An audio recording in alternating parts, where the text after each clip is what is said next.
you created this hub for like-minded people, and they're all kind of, invested in the project, but they're also like invested in, myself as an artist, which I think is fantastic, because you never had that. Like when you sell prints at a gallery, you don't even know who's buying your prints. It's like halfway along the line, you heard of, some guy, and he's like, "Oh, I've got one of your pictures up in my bedroom," and it's like, "Oh, okay, that's cool." Where now it's like everything is open and transparent, and everyone, it's easy to kind of interact with people, and it's easy to share with the people who have bought your stuff or who have shown interest in your work.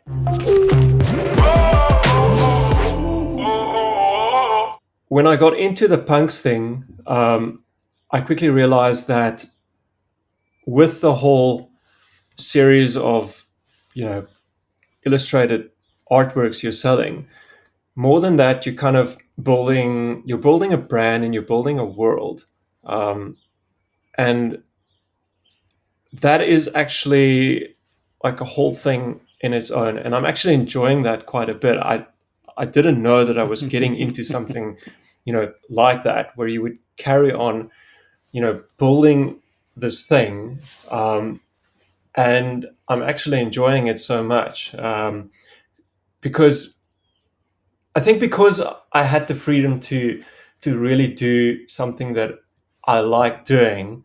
What you're sharing for me is that you've had this whole career with like different experiences and different things, and you've almost been like gathering skills, and this has now allowed you to create something that you truly love, and there's a sort of financial or reward or audience engine attached to the back of it, which allows that to not be like a doodle book only experience, that there's the potential that this thing grows into something massive. And I guess there's lots of those coming out. I had a conversation with a guy named Ben Maro who worked on a comic book for a decade, and NFTs gave him the financial model not to be able to I know sell about him. his IP to somebody like a Marvel or a Disney or a whoever in order to sort of turn it into a real career.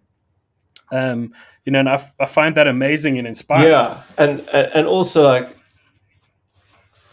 yes, because if you go to like a Marvel or a Dark Horse or something, that's great, because I mean they've got like a huge platform to make your idea grow, but they'll also take over. They're going to put their editors on it. They're going to put their like specialists on there to kind of guide you, and it's gonna change your idea, and it's gonna start feeling like a job. I don't know, maybe not, but I think the way that this allows you to keep ownership is fantastic. It's like, I mean, obviously it's not like an easy out. It's still really hard to get the backing, and it's really hard to build this brand, especially if you're not someone who has an existing Twitter following of 100K or whatever. But you still have to work really hard, and it's still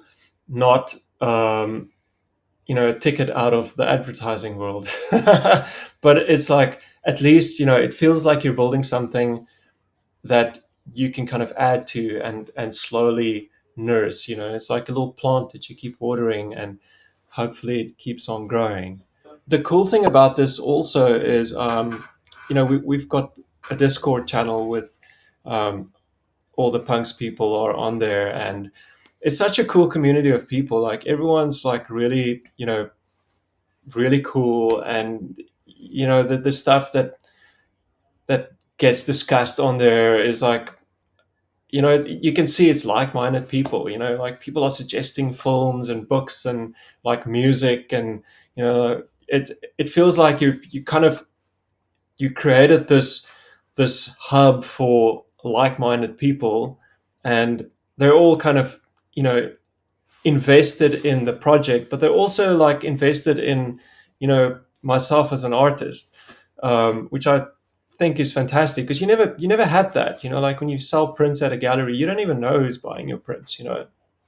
Like halfway along the line, you heard of some guy, and he's like, "Oh, I've got one of your pictures up in my bedroom," and it's like, "Oh, okay, that's cool." Where now it's like everything is open and transparent, and everyone, it's easy to kind of interact with people, and it's easy to share with the people who have bought your stuff or who have shown interest in Mm. your work. I quite like that. I like the transparency of Well, this I mean, whole I think one of the system. things that really excites me about this whole thing is that, you said it, that you've accidentally created a brand. You didn't set out to create a brand, but you've accidentally kind of created one, and you've Yes, built exactly. a community or an audience around that brand. So there's now whatever 5,000, 6,000, 8,000 people who are invested enough in punks to have spent their money on it and joined the Discord and are now kind of participating.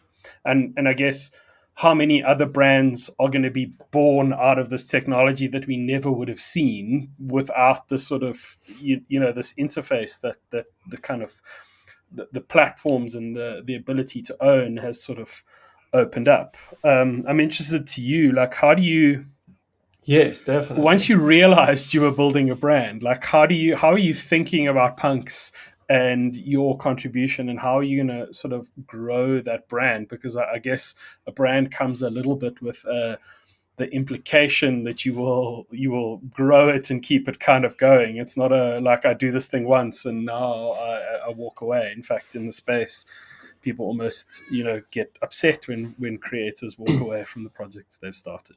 I'm so heavily invested, and this carries my personal creative style so strongly. Um, it's definitely going to get to a point where I want to improve on it. I mean, we're already working on like new elements that we want to add to it later on.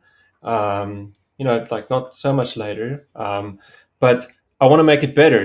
It's like because I don't want to get to a point where one day, I'm looking back on this and you get that cringe factor where like, oh, geez, I can't believe this is still out there. Like you want to keep it cool. You want to stay proud of it. If you put your name on something, I think you need to kind of keep adding to it. You can't just sit back and then think, okay, that's it. I'm going to retire now. You're creatively kind of engaged, and that excites you, and other people have seen that and chosen to sort of buy into it. And interestingly, they're able to do that very directly. There's no middleman. They're not renting it via Netflix or buying it via another studio. It's literally a one-to-one kind of engagement. And that is quite Yes, yes. interesting in terms of that. But I guess in a way, the price of these objects, if you when you talk about it like that, you're not just getting a picture, you're getting to see how an artist or a team of people kind of expands and grows this thing, and you get to participate in that, which is in a way much more, for me, much more interesting than just purchasing a beautiful piece of art that you kind of like. You get to now participate in this journey. It's almost like going back to 1970 whatever, when George Lucas was building Star Wars and being able to buy in, and be part of that kind of 50-year journey, Yeah. to get to this point, which I think is quite exciting. And it begs the question to me of you is, where does this all go? Where do you, like, let's take this thing forward a couple of years, like, where in your wildest dreams do you think punks will end up, and what can people look forward to? Well, I'm hoping that the story and the graphic novel I'm making now, I'm hoping that will become much bigger, because that's got so much depth in it. It's got like a whole storyline, and it's got character development, and I'm kind of I'm doing it the way that I want to do it. It's not a comic about an NFT series. It's a comic into itself. It's like a whole story that kind of exists. And coincidentally, there's also an NFT series, and it's similar in its in its structure, but um, it's like it's a whole unique thing on its own, and we're going to give it away to people who are already in the so anyone that's got a punk will get it for free. So the whole idea is to give it out. Like, we don't want to now have this comic and like, oh, so if you like the punks, then you can also now buy the comic. Like, no, it's like we want to put it out there. And I'm kind of working on it, as I'm, keeping the pot boiling, doing advertising and stuff like that. So it's not like I'm trying to do that as a career move of, I need to make money off this comic. I want to keep it a personal passion project. I don't want to feel that it's my job. You've very passionate about this brand and this project that you're creating, even though you don't really know what it is yet. You're like, I'm making this thing and it's super excited. And then parallel to you, you've got this audience of humans who are equally as kind of engaged and as excited that they are digging through animation and filling out ciphers. And how many times in the sort of the traditional world of brands are people spending millions trying to get that level of commitment and engagement from fans? They're desperately trying to reach people in an emotional way that gets them to sort of decode the Coca-Cola message, or whoever's doing that kind of campaign. And I find it interesting that there's going to be this generation of brands and sort of franchises and things that are going to grow up almost in the other way around. So there's a kind of passionate creative team that's building something, and there's an audience who's bought in and is super committed and is now participating in the kind of creation of this thing. And I guess when I play this forward 4 or 5 years, it's interesting to see, like, where does this go? Does this end up influencing clothing brands? Do you have your own skateboard line? Do you have a competition somewhere? Is there a concert happening? Is there, I think the sort of, like you say, the potential is kind of endless, and the audience is there and the appetite is there. So it's fun watching people like you experiment and build it out in front of our eyes, because I don't think we've ever truly seen brands being built or grown in this way before ever.